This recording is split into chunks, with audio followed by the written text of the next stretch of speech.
They said the Alpha King feared nothing. Sarah was the only one who knew the truth. For as long as she could remember, she had hidden something far more dangerous than secrets. She had hidden her fantasies about him. In the Stone Wolf Dominion, power was law. Alphas ruled packs, kings ruled alphas. And Omegas like Sarah were expected to soften the sharp edges of that brutal world without ever daring to shape it. The mate bond was sacred, but forbidden for royalty. The council claimed desire made rulers reckless, that love made them weak. Alpha King Paul had ruled for 12 years without a mate. Long enough that the court whispered he was broken. Long enough that rival packs tested his borders like wolves circling wounded prey. Sarah served as a royal archivist, cataloguing the bloodlines and treaties that kept the Dominion from tearing itself apart. Safe, invisible, trusted with secrets but never seen as one herself. Perfect for an Omega who had learned early that wanting the wrong thing could get you punished or claimed. No one suspected what she imagined in the dark hours between midnight and dawn. No one knew her fantasies ran deeper than submission, darker than surrender. She didn't dream of being commanded. She dreamed of being chosen, of watching that legendary control finally, willingly break for her. But on the night Paul returned to the castle, with blood soaking through cracked armor, his silver eyes shadowed with something she'd never seen before, Sarah realized something terrifying. Her fantasy was about to become real, and she had no idea if either of them would survive it. Before we continue, please hit the subscribe and like button and tell me which city you're tuning in from. I love to know where this story found you. Now back to the story. The first thing Sarah noticed was the silence. For years, that silence had been her refuge. The archive halls stretched empty after dark, lit only by oil lamps that cast wavering shadows across ancient stone. She preferred the night shift. No courtiers whispering about Omega placement. No visiting alphas whose gazes lingered too long. Just her, the dusty records, and the peculiar peace of a world that had forgotten she existed. Tonight, that silence felt different. Wrong. She was reshelving a collection of border treaties when the air shifted. Not a sound, exactly. More like a pressure change that made her wolf stir beneath her skin. The creature had been dormant for so long, Sarah had almost forgotten what her awareness felt like. Now she lifted her head, nostrils flaring. Danger. Blood. Sarah's hand stilled on the leather-bound volume. She inhaled slowly, sorting through the scents that drifted down from the upper levels. Stone and parchment, lamp oil and dust. And underneath it all, faint but unmistakable, iron. Fresh blood. The alarm bells hadn't rung. No guards had rushed past. Whatever had happened, the castle didn't know yet. She should have left it alone. Should have continued her work, pretended she'd noticed nothing. That's what a smart Omega would do.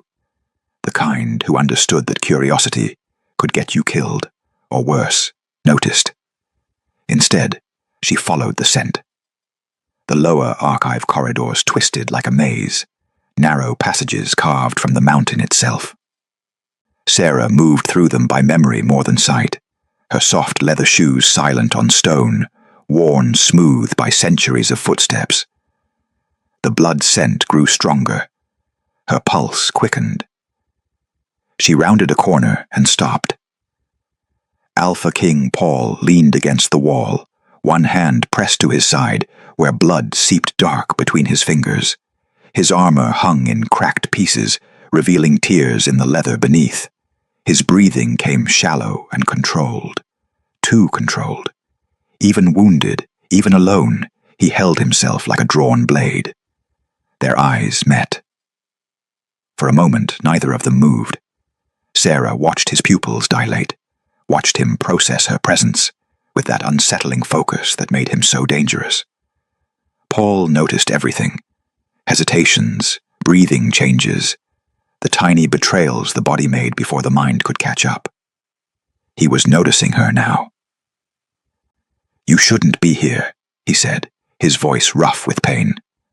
"I work here," she replied, somehow keeping her voice steady. "The upper archives." His silver gaze never left her face. Not the abandoned corridors where kings come to bleed in private. He was giving her an out, a chance to pretend she'd seen nothing, to walk away and preserve the careful invisibility she'd built her entire life around. She should have taken it. Instead, she closed the door behind her and heard the lock click into place.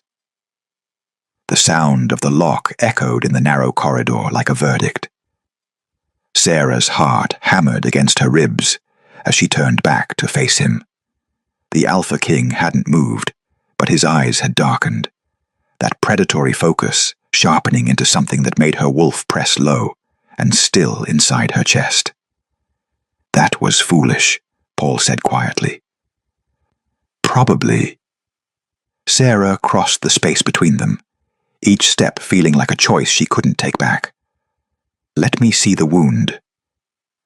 "I've survived worse, and bled out alone in forgotten corridors." She stopped just out of reach, close enough to smell the copper tang of blood mixed with something else, pine and winter air, the scent that clung to him after he'd been running. "Let me see it."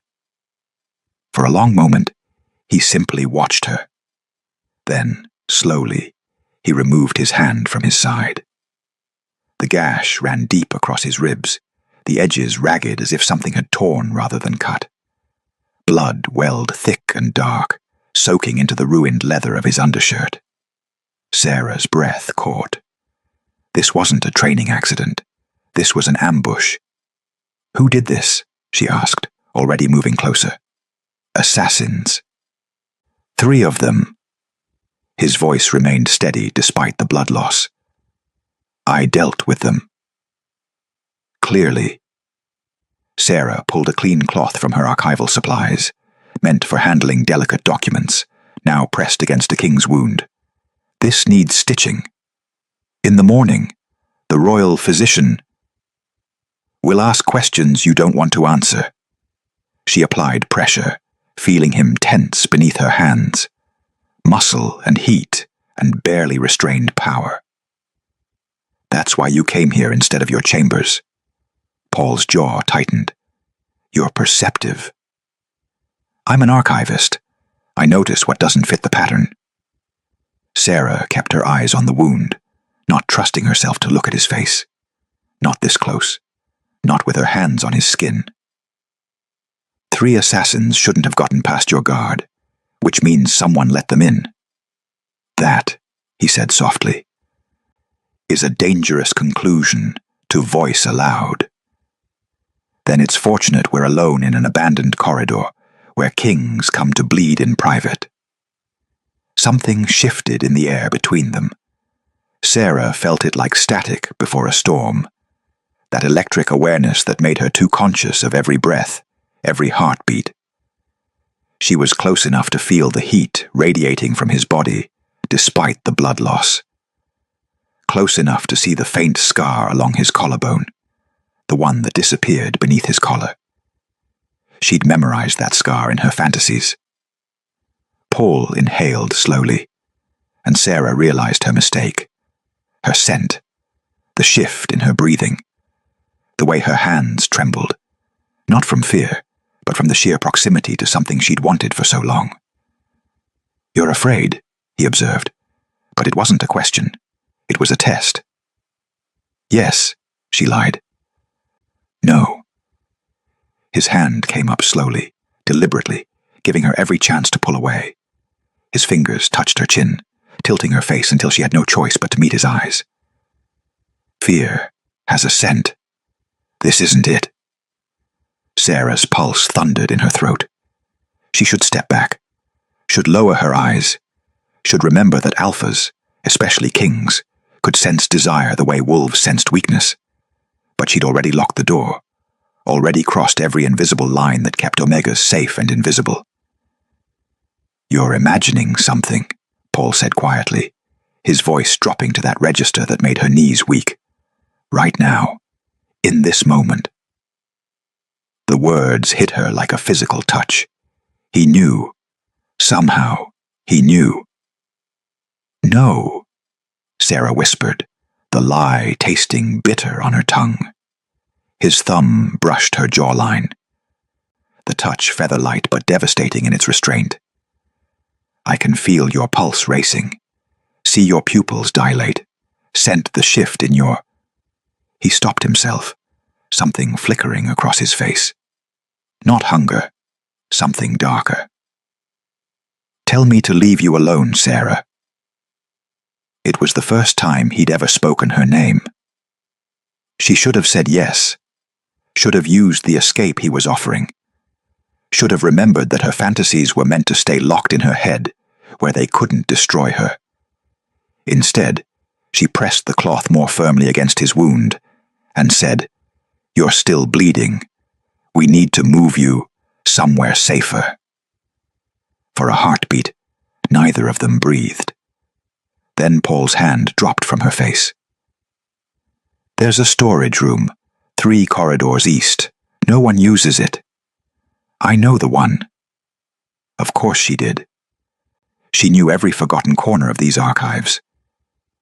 Sarah wound the cloth tight around his ribs, makeshift but functional. When she finished, Paul pushed off the wall with controlled effort. He swayed once, barely perceptible, but she caught it. Without thinking, she moved to his side, ducking under his arm to brace him. The position pressed her against his uninjured side. Intimate, unavoidable.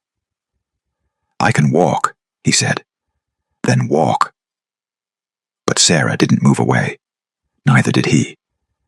They moved through the shadowed corridors like conspirators, Sarah guiding them through passages she'd walked 1,000 times. Paul's weight against her felt surreal. This man who commanded armies, leaning on an Omega archivist no one noticed. She was complicit now, in his wound, in his secrets, in whatever game of shadows and blood was playing out in the castle above their heads. And when they finally reached the storage room, and she helped him settle against the wall, watching his silver eyes track her every movement with that unsettling focus, Sarah understood one terrible truth. Her fantasy had never been the dangerous part. Reality was so much worse. Paul refused to return to his royal chambers. "Too many eyes," he said, his voice tight with pain, as Sarah helped him settle onto the narrow cot in the storage room. "Too many questions."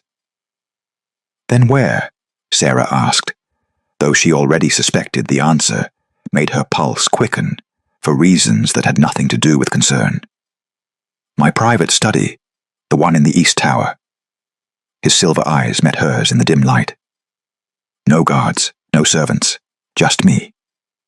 And now, apparently, her." The walk through the castle's hidden passages felt endless. Sarah supported more of his weight than Paul would ever admit, feeling the tremors that ran through his frame, exhaustion and blood loss finally catching up to legendary control.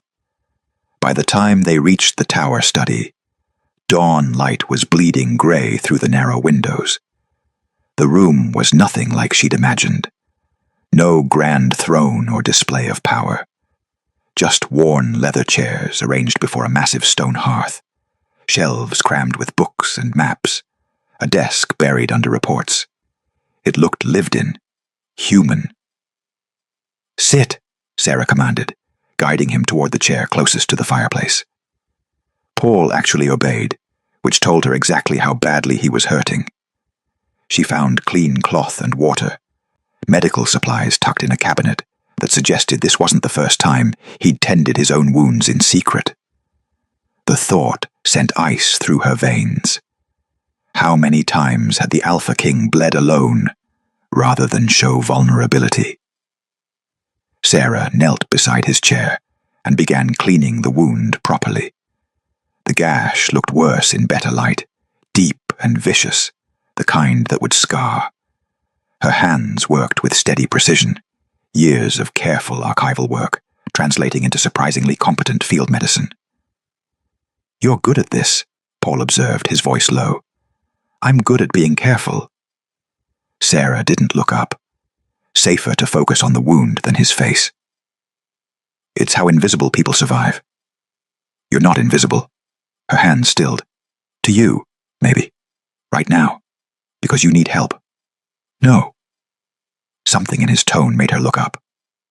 Paul was watching her with that unnerving focus, the one that felt like being seen down to the marrow. "You've never been invisible to me." The confession hung in the air between them, heavy and dangerous. Sarah forced herself to return to her work, threading the needle she'd found in the medical kit. "The court would disagree. I've served in the archives for 3 years. You've never spoken to me before tonight." "I've spoken to you 17 times. Her hands froze. "What?" 17 times, Paul repeated quietly. "The first was 2 years ago. You were carrying a stack of genealogy records that blocked your view. I held a door open.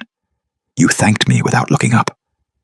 His lips curved into something that wasn't quite a smile. "The most recent was 6 days ago. You passed me in the corridor outside the council chambers. You dropped your gaze and whispered, 'Your Majesty,' so softly I almost didn't hear it." Sarah stared at him, the needle forgotten in her hand. He'd counted. He'd remembered. "Why?" The word escaped before she could stop it. "I don't know." Paul's expression shifted, frustration flickering across features that rarely showed anything. "That's what unsettles me. I notice details. It's necessary for survival. But with you—" He paused, seeming to choose his words carefully. "I notice everything. The way you tuck your hair behind your ear when you're concentrating. How you mouth words while you read.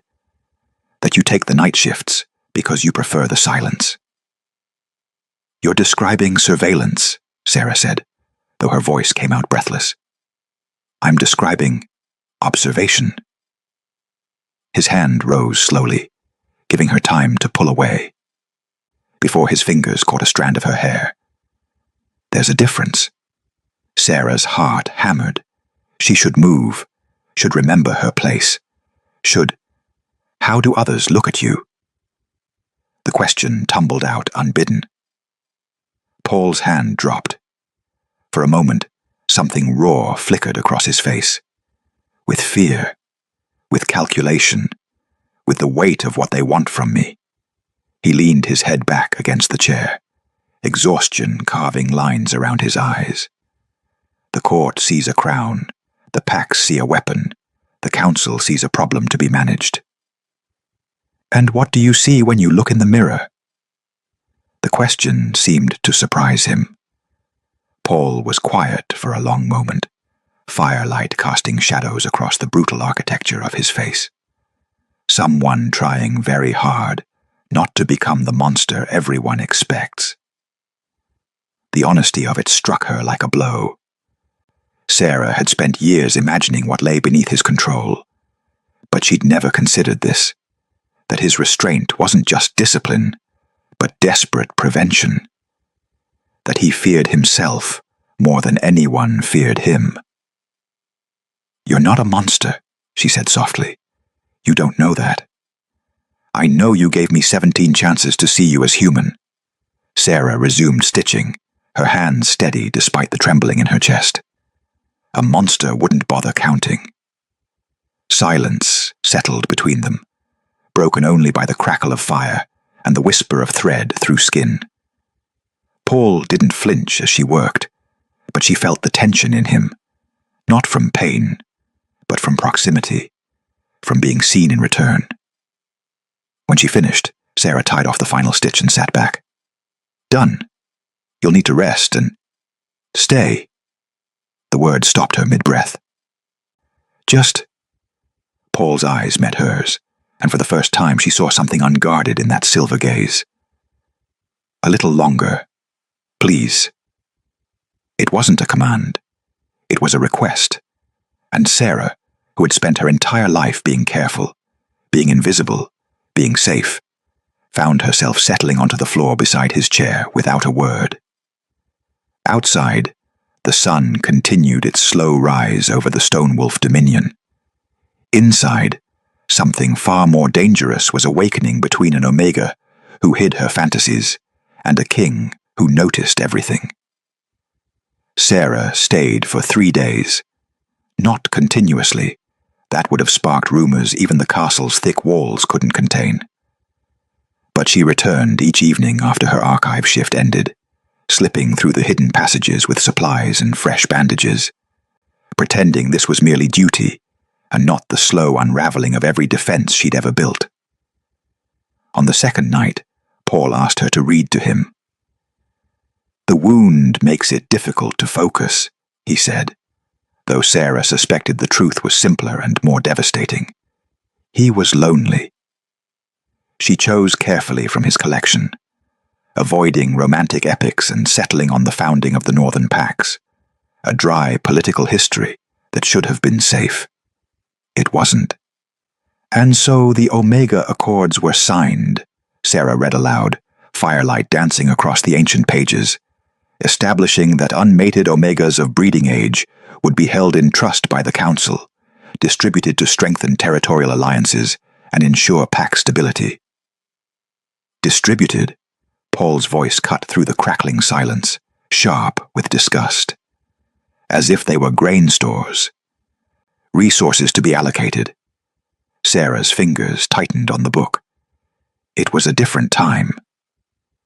It was 3 generations ago. He shifted in his chair, wincing slightly. My grandfather signed those accords. The Council still quotes them when they push their political matches. You've refused everyone, Sarah said carefully. It was common knowledge in the castle. The Alpha King's stubborn resistance to taking a mate had become its own form of legend. Because I won't treat someone as currency. Paul's jaw tightened. The bond is supposed to be sacred, not a treaty sealed with a body. The bitterness in his voice caught her off guard. Sarah had assumed his refusal came from that legendary control, from not wanting the vulnerability a mate would require. She'd never considered it might be principle. The Council claims stability requires strategic bonds, she ventured. The Council claims many things. His eyes met hers, including that Omegas are happier when their choices are made for them. Do you believe that? The question hung between them like a blade. No, Sarah admitted quietly. I believe we learn very young that wanting the wrong thing is dangerous, so we stop wanting at all. Something shifted in Paul's expression. Recognition, maybe, or grief. And if you could want, freely. The words trembled on her tongue. I'd want you. I'd want to be chosen, not assigned. I'd want to watch your control break because you trusted me enough to let it. Instead, she turned back to the book. Shall I continue? Paul let her retreat. He always did. Sarah read for another hour, her voice filling the quiet spaces of the tower study. The history was brutal, wars over territory, Pax destroyed, Omegas traded like spoils. But woven through it were smaller moments, a pair bond that stopped a decades-long feud, an Omega advisor whose strategy saved her pack from annihilation, rare glimpses of love cutting through political machinery. Stop, Paul said suddenly. Sarah looked up. What? Go back. That last section. She backtracked to a passage she'd barely registered. Alpha Marcus of the Riverlands defied the Council by bonding his chosen mate without approval. When challenged, he stated simply, I will not rule without her. If that makes me unfit, so be it. The Council, facing either acceptance or civil war, yielded. He chose her, Paul said softly. Over his crown.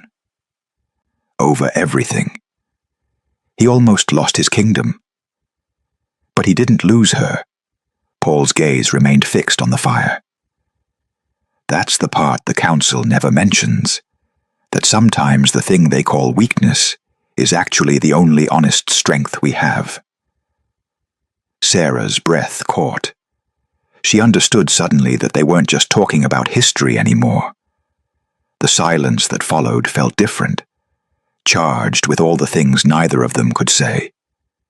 Sarah closed the book, her hands unsteady, and found Paul watching her with an expression that made her wolf stir restlessly. "Tell me something true," he said. "Something you've never told anyone." "That's not fair." "I know." But he didn't look away. Sarah considered lying, considered deflecting, considered all the safe responses an invisible Omega should give an Alpha King. "Sometimes," she whispered, "I imagine what it would be like to be dangerous instead of careful." "You are dangerous." Paul's voice dropped to barely above a murmur. "You just don't realize it yet." Before she could respond, his eyes drifted closed. The exhaustion he'd been fighting finally claimed him, his breathing evening into the rhythm of sleep. Sarah should have left then, should have gathered her things and retreated to safety. Instead, she stayed, watching the firelight play across his features, memorizing the rare peace that softened the brutal lines of his face. "Sarah," he murmured, still asleep. Just her name. Spoken like a secret, like a prayer. Her heart stopped. He didn't wake, didn't seem aware he'd spoken at all. But Sarah heard it. The want in that single word, the unconscious confession that mirrored the fantasies she'd buried for so long. She pressed her hand to her chest, feeling her pulse thunder beneath her palm. This wasn't one-sided anymore. Whatever this was, this awareness, this pull, this dangerous recognition, it lived in both of them now, growing, multiplying, becoming something that couldn't be safely contained. Sarah finally understood why the Council feared unbonded kings, not because desire made them weak, but because love made them willing to burn the world down. And she was falling. They both were. Into something that could save them, or destroy everything they'd ever known. The wound healed faster than Sarah's carefully constructed distance. By the fourth day, Paul was moving through the castle again, slower than usual, favoring his left side, but present enough that the court stopped whispering about mysterious absences. Sarah returned to her archive duties, to her night shifts and her invisibility. She told herself it was better this way. She almost believed it. Then the Council called an emergency session, and Sarah's world tilted on its axis. She wasn't supposed to be there. The Council chambers were forbidden to anyone below senior staff rank. But the archives shared a wall with the deliberation room, and the ventilation shafts carried sound with perfect, damning clarity. Sarah was cataloguing inheritance disputes when the voices filtered through. 12 years, Your Majesty." Councillor Perth's reedy voice was unmistakable. 12 years without a mate bond. The packs are restless. They question your stability. My stability has kept this kingdom intact. Paul's response came cold and measured. Perhaps the Council should concern itself with the assassination attempt, rather than my personal affairs. The two are connected. This voice belonged to Lady Vex, the Council's Omega representative, though Sarah had always found it darkly ironic that an Omega who'd been traded like cattle now helped perpetuate the system. An unbonded king is vulnerable, politically and physically. I survived 3 assassins. This time, Perth again. But what of the next attempt? What happens to the Dominion if you fall without an heir? Sarah's hands stilled on the document she'd been transcribing.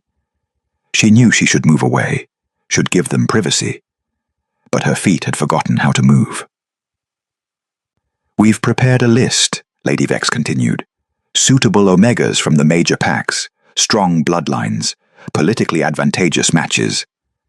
The sound of parchment sliding across wood. Omega Celeste from the Silverpine Pack. Her father controls the Eastern Territories. Omega Margaret from the Ironwood Line. Their alliance would secure the northern borders. Omega.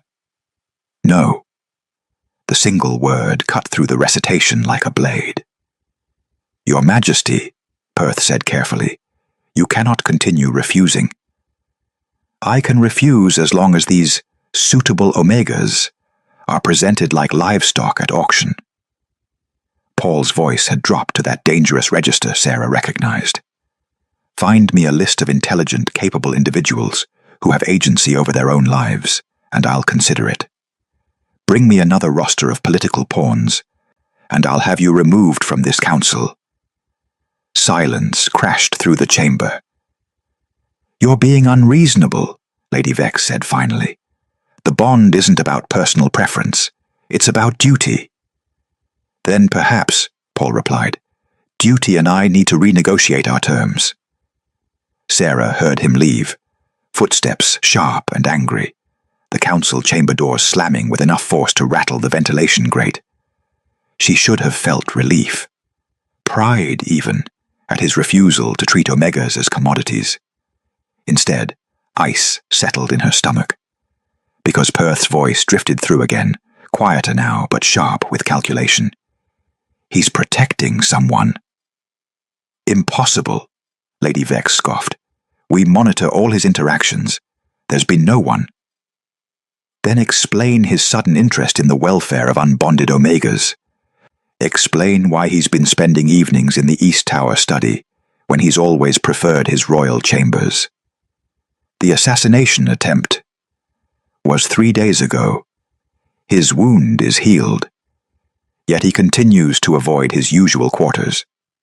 A pause, heavy with implication. Someone has access to that study. Someone he trusts.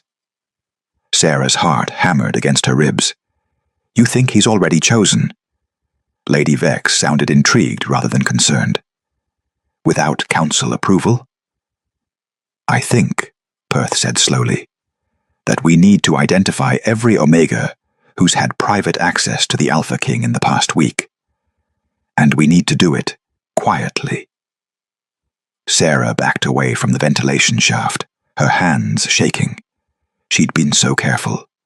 The hidden passages, the late hours, the absolute discretion. But careful wasn't the same as invisible. Not when the council was looking. She didn't go to the East Tower that evening, or the next. On the third night, Paul found her in the lower archives. You've been avoiding me, he said without preamble, appearing in the doorway like a shadow given form. Sarah kept her eyes on the manuscript she wasn't actually reading. I've been working. Sarah. Just her name. Spoken the way he had in his sleep, like it meant something. She forced herself to look up. Paul stood in the entrance, blocking the only exit, his expression unreadable in the lamplight. But his body language betrayed him. Tension in his shoulders, something almost like hurt in the set of his jaw. The council is investigating you, Sarah said quietly. They think you're protecting someone. They're going to start monitoring anyone who's had private access to you. Let them. Paul. His name escaped before she could stop it, intimate and dangerous. If they find out we've been... What? He moved closer, each step deliberate. That you've been helping me recover. That I've found someone whose company I actually value. What exactly are we hiding? Everything, Sarah thought. The way I look at you. The way you say my name. The fact that my fantasies are becoming memories, and I don't know how to stop wanting more. Your reputation, she said instead. Your authority. The council will use me against you. Then they'll learn, Paul said, stopping just close enough that she could feel his presence like heat, that some things aren't negotiable. The words settled between them, heavy with promise and threat. Sarah's wolf stirred, not with fear, but with desperate, dangerous hope, because she finally understood what terrified her most. Not that the council would discover them, but that Paul was willing to defy them. That her fantasy, being chosen over duty, over politics, over everything, was becoming real. And in the Stone Wolf dominion, where power was law and omegas were leverage, that kind of choice could destroy them both. Sarah made it 4 more days before Paul stopped asking permission. She was deep in the restricted archives, the oldest section, where dust coated everything and the air smelled of forgotten centuries, when she felt him enter. Not heard, felt. The way prey sensed a predator, the way the moon felt the pull of the earth. Her hands stilled on the ancient genealogy she'd been cataloging.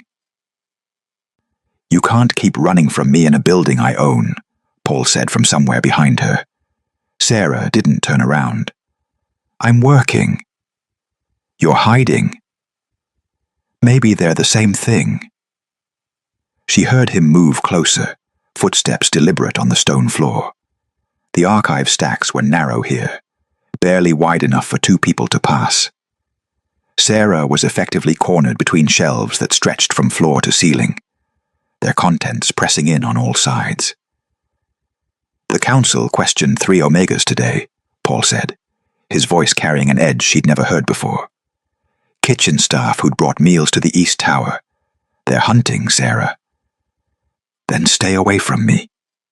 She gripped the shelf in front of her, knuckles white. "Make it easy for them to dismiss me as irrelevant. Is that what you want? It's what's safe. That's not what I asked." The words hung in the air between them, a challenge and a plea, wrapped into one. Sarah finally turned. Paul stood less than 2 feet away, close enough that the lamplight caught the silver in his eyes and turned them molten. He'd positioned himself carefully, blocking her exit, but not crowding her, giving her space even as he demanded answers. "What do you want from me?" Sarah whispered. "The truth."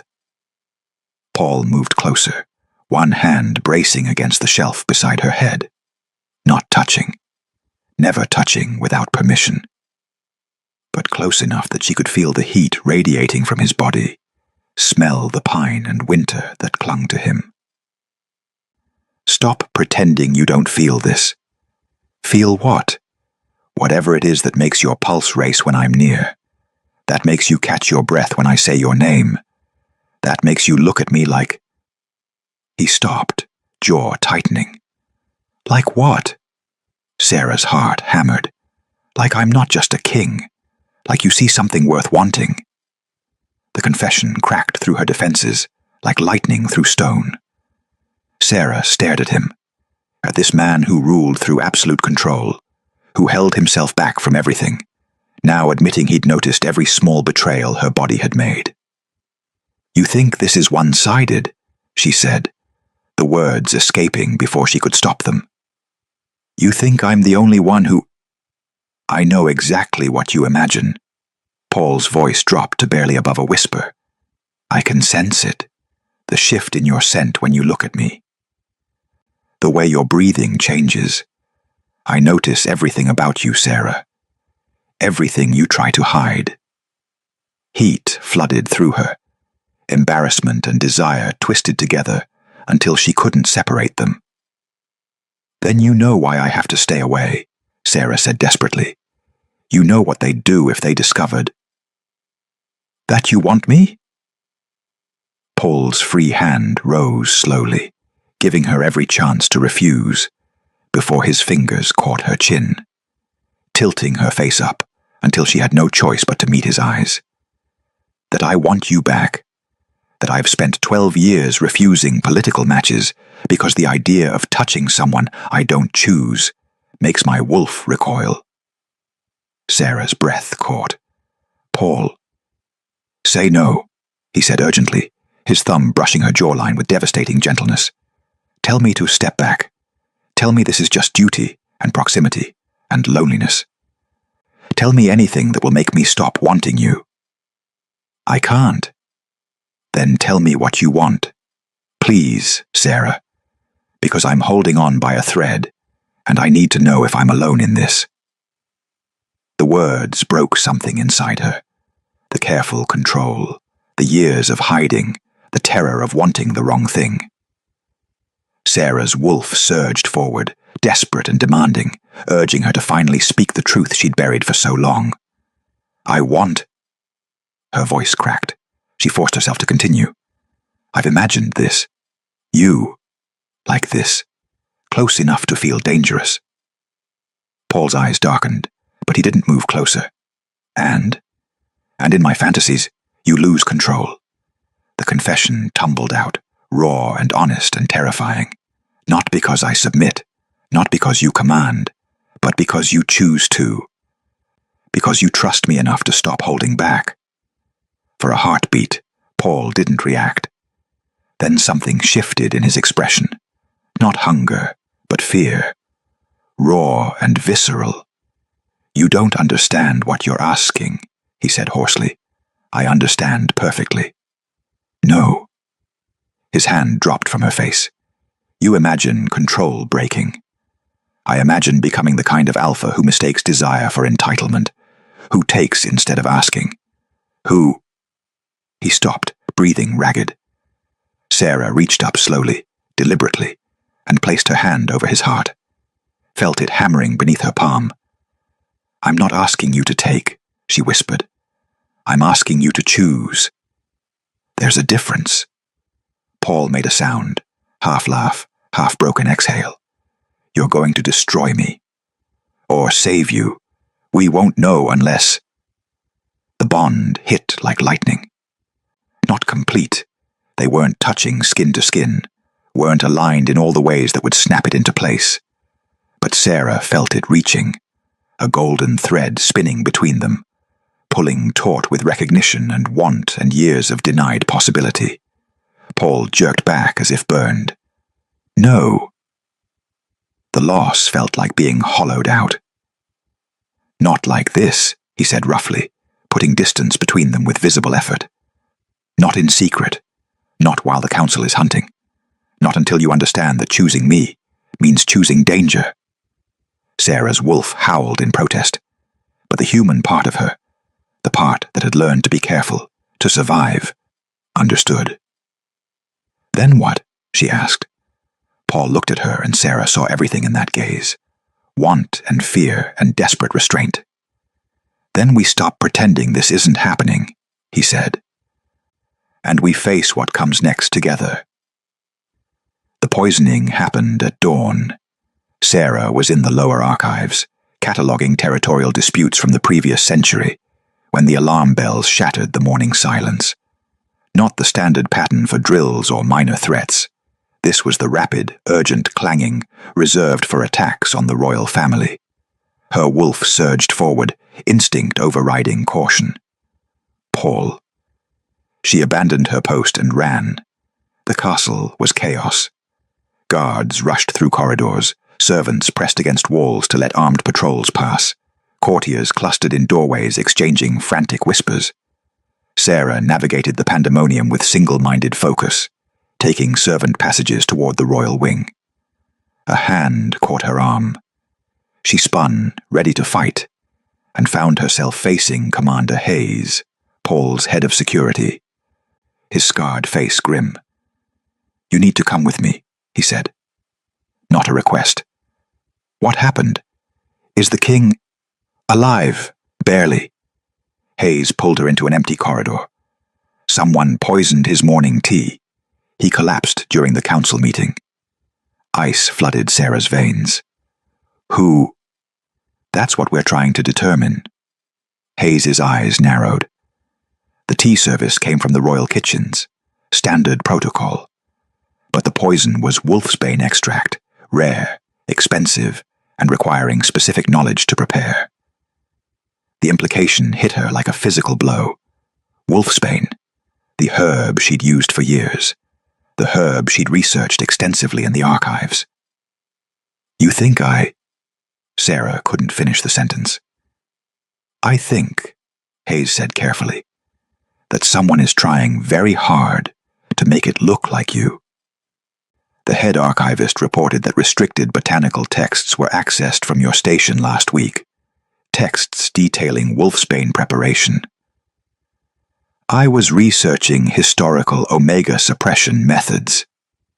Sarah's mind raced. For a genealogy project on the Omega Accords.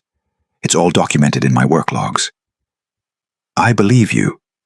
Hayes's expression softened fractionally. But the council won't, especially not when they discover the king has been meeting with you privately. They know. They suspect. This poisoning gives them justification to investigate everyone close to him. He glanced down the corridor. The king is demanding to see you, against my strong advisement. Then take me to him.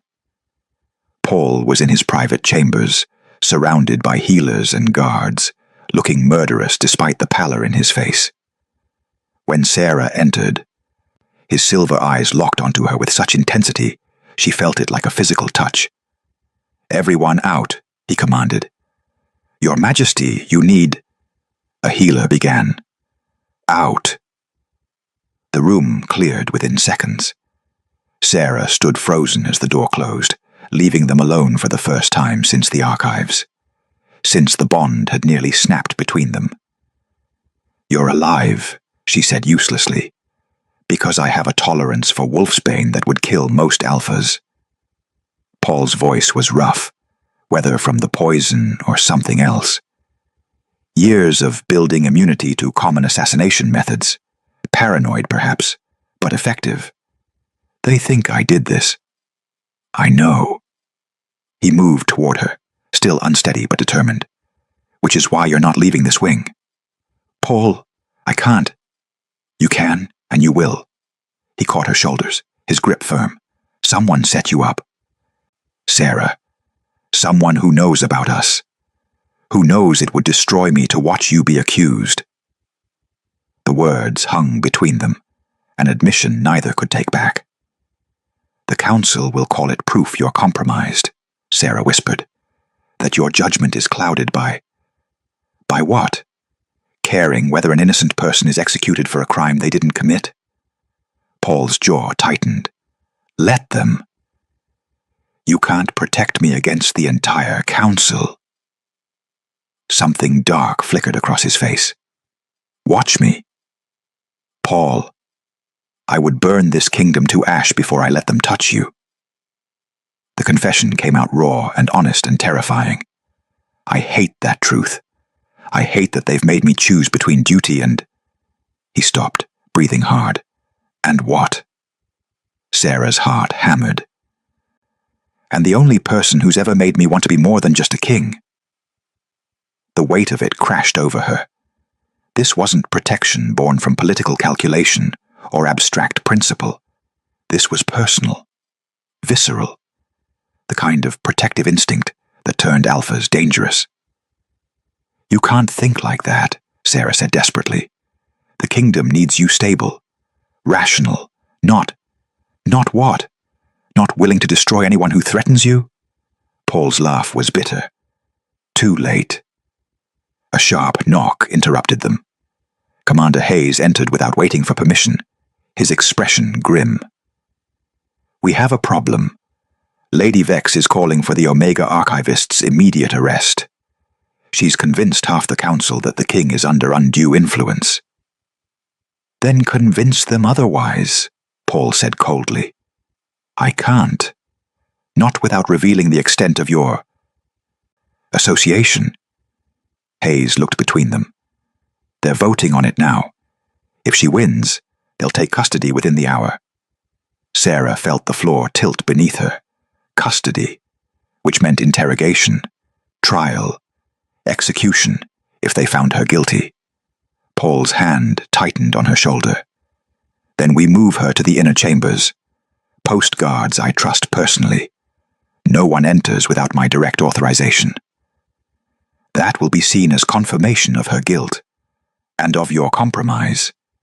I don't care. Your Majesty." The window exploded inward.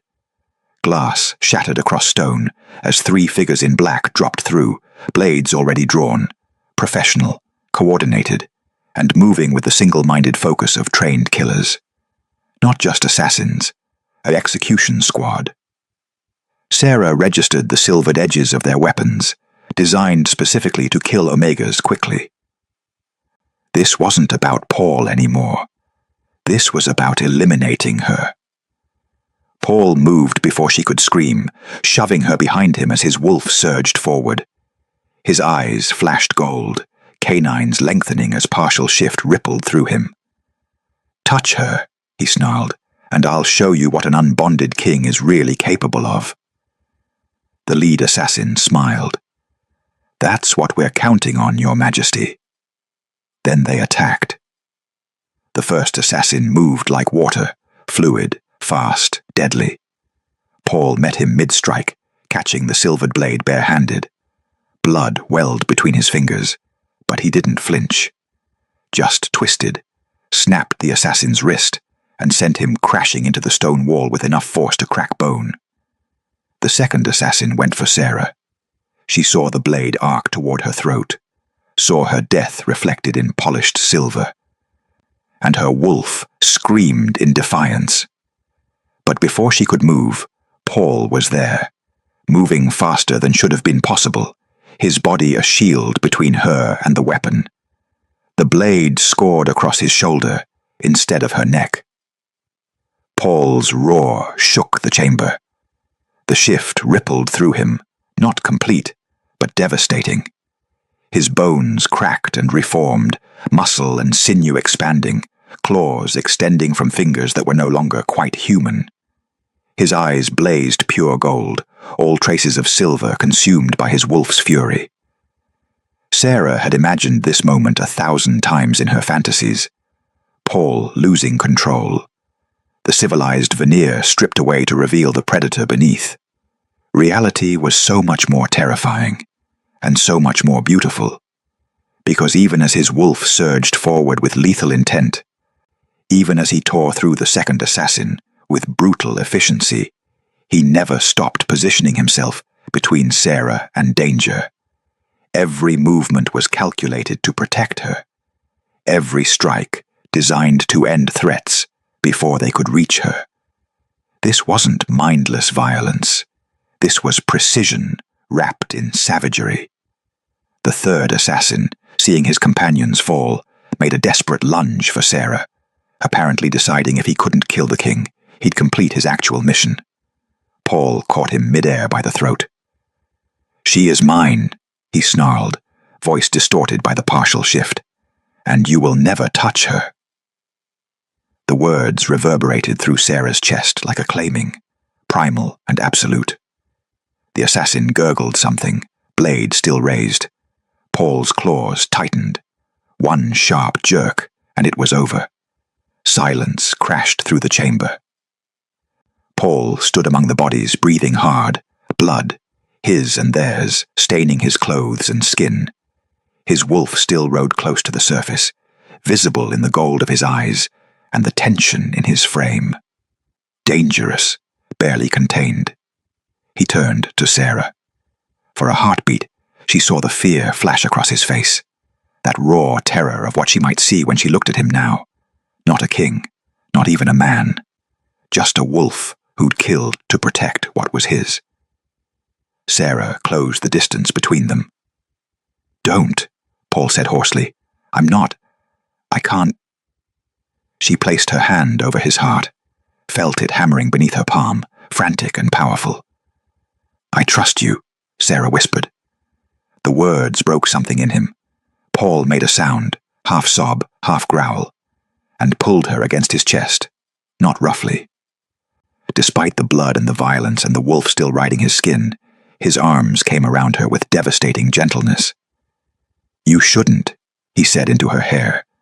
"You saw what I saw you protect me." Sarah pulled back just enough to meet his eyes. "I saw you stay in control even when you were letting go. I saw exactly what I've always imagined, Paul. Not dominance, not brutality, but restraint in the shape of violence. power, with purpose. That's not, his voice cracked. That's not what I saw in the mirror. Then look at me instead. Paul's eyes searched her face, looking for revulsion or fear or rejection. Finding none, something in him shattered. He pressed his forehead to hers, breathing ragged, his whole body trembling with the effort of pulling his wolf back from the edge. This is what they feared, he said. An unbonded king losing control for someone. You didn't lose control. You chose violence to protect me. There's a difference. The council won't see it that way. I don't care what the council sees. The declaration hung between them, Sarah's own line in the sand. She'd spent her whole life being careful, being invisible, being safe. But Paul had shown her something more valuable than safety. He'd shown her what it meant to be chosen. The door burst open. Commander Hayes entered with a full guard detail, weapons drawn, only to freeze at the carnage. Your Majesty. The Omega stays, Paul said, his voice carrying absolute authority despite his disheveled state. In my chambers. Under my personal protection. Anyone who questions this answers to me directly. The council will demand. The council, Paul interrupted, straightening to his full height, will accept that their execution squad just tried to murder an innocent woman in my private chambers. They will accept that I eliminated the threat. And they will accept that questioning my judgment on this matter is questioning my fitness to rule. Hayes stared at him. You're forcing them to choose. I'm forcing them to recognize that some choices have already been made. Paul's hand found Sarah's, his fingers threading through hers. Blood-stained and steady. Spread the word. The Omega Archivist is under the King's direct protection. She stays by my side until the traitors in the council are identified and dealt with. Your Majesty, that's essentially a public claiming. No. Paul's grip on Sarah's hand tightened. It's a public choice. There's a difference. Sarah felt the bond stir between them, not snapping into place but strengthening, becoming something solid and real and impossible to deny. Hayes looked between them, understanding dawning in his scarred face. The council won't accept this quietly. Then they'll learn to accept it loudly. Paul's jaw set with that stubborn determination Sarah had come to recognize. I've spent 12 years refusing to treat people as political currency. I'm not starting now, not even for the crown.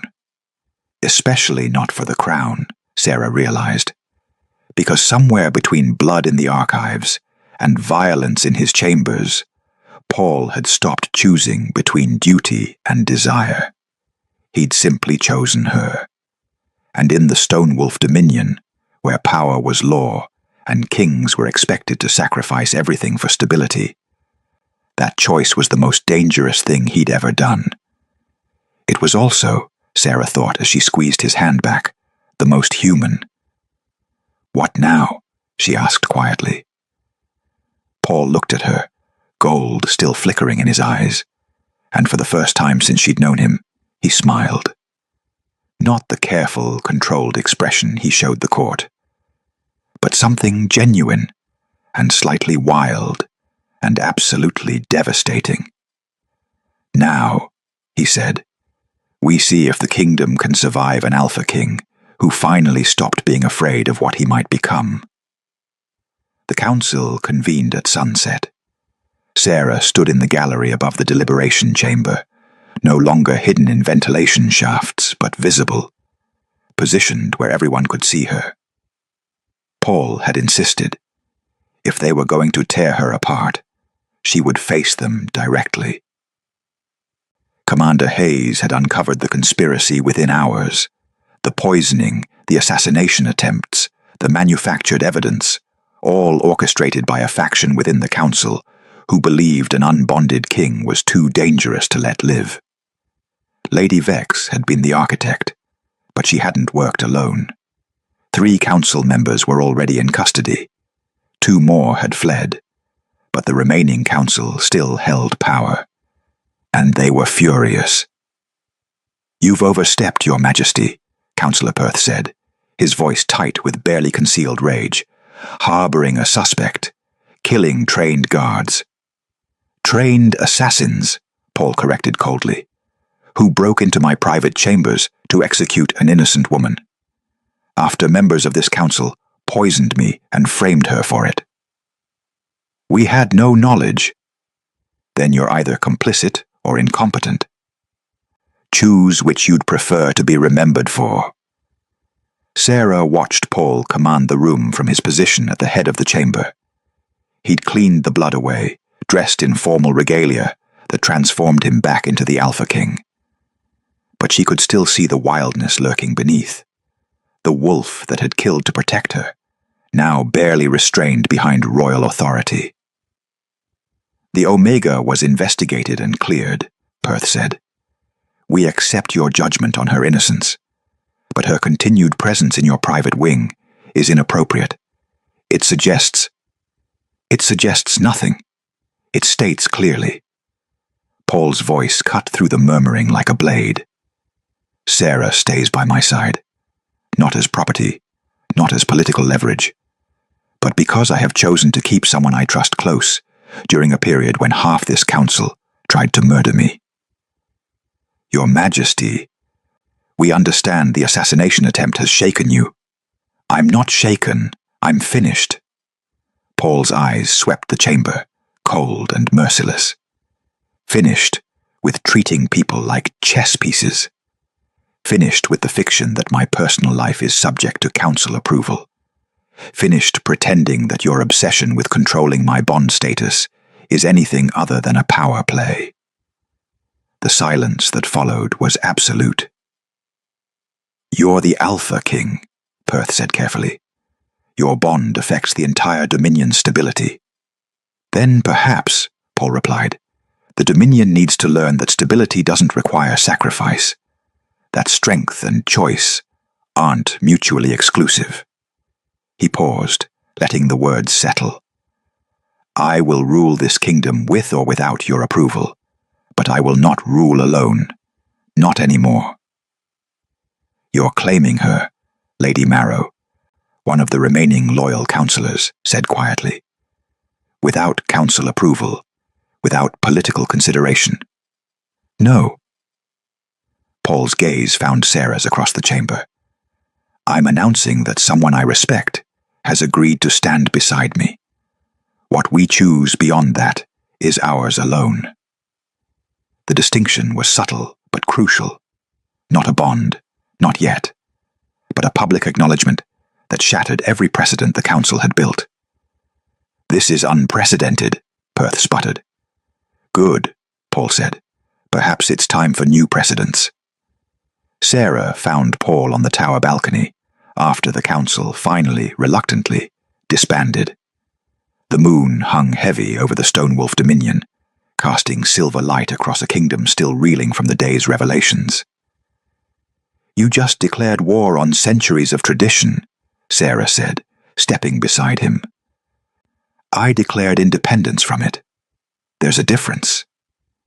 Paul glanced at her, something almost vulnerable in his expression. "Are you angry I didn't ask first? Are you angry I would have said yes?" His lips curved into that rare, genuine smile. "Terrified, actually. Of me? Of how much I'm willing to burn down for you?" He turned to face her fully. "The council will never stop pushing. They'll find new ways to test boundaries, new political matches to suggest, new reasons why this," he gestured between them, "is dangerous." "Is it?" Sarah asked. "Dangerous?" "Probably." Paul's hand rose slowly, cupping her face with the same devastating gentleness he'd shown after the violence. "But I've spent 12 years being safe, being the king they wanted, following rules designed to keep me isolated and controllable." His thumb brushed her cheekbone. "I'm done with that. What if choosing me costs you the crown?" then I'll learn to live without it. The words came without hesitation. But I won't learn to live without this. Without you looking at me like I'm more than just a title. Without someone who sees the restraint as strength instead of weakness. Sarah's throat tightened. You know what's ironic? I spent years fantasizing about you losing control, about watching that perfect discipline finally break. I know. I could sense it. But it was never really about that. She placed her hand over his heart, feeling the steady rhythm beneath her palm. It was about trust, about someone powerful enough to destroy me, choosing not to.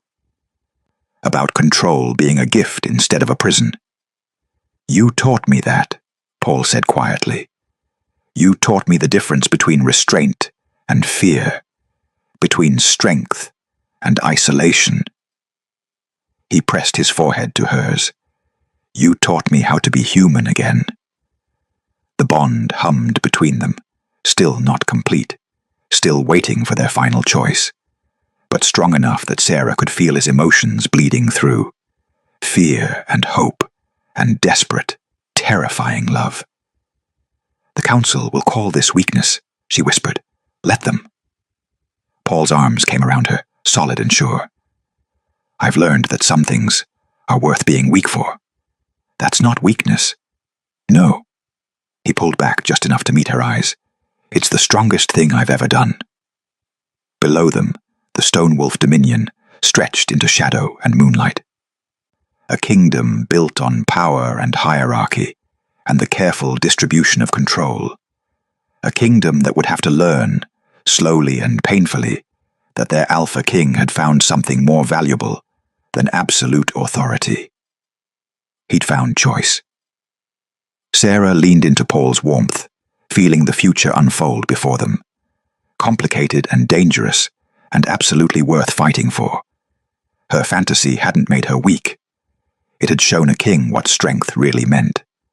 And the moon didn't force him to choose her. He chose. Anyway. The end. If you loved Sarah and Paul's story, drop a comment below. Your voice determines what I write next. Don't forget to subscribe for more moonlit tales of power, restraint, and the dangerous beauty of being truly chosen.